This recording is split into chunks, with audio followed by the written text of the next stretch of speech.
Sortir le journal, quoi qu'il en coûte.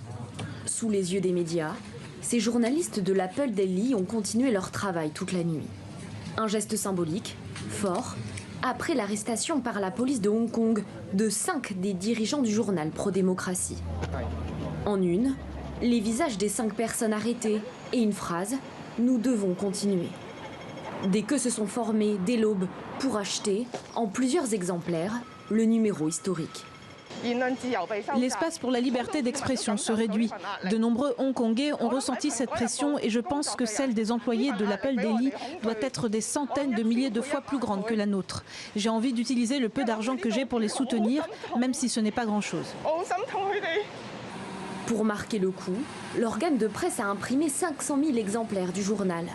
Un tirage 6 fois supérieur à la normale, que les Hongkongais se sont arrachés par soutien. Jeudi, 500 policiers se rendaient au siège du journal.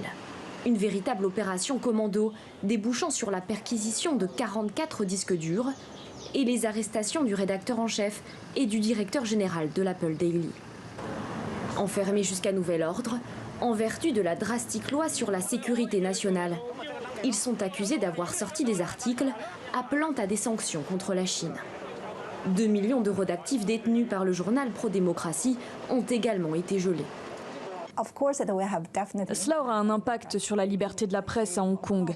Tout d'abord, ça va créer un effet dissuasif, même si le gouvernement le nie.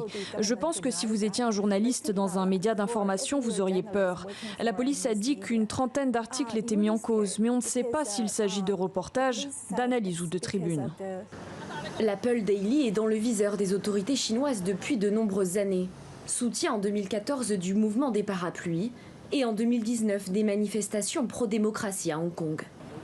En 2020, Pékin a accentué la répression en invoquant souvent le prétexte de la pandémie et en s'abritant derrière sa loi sur la sécurité nationale.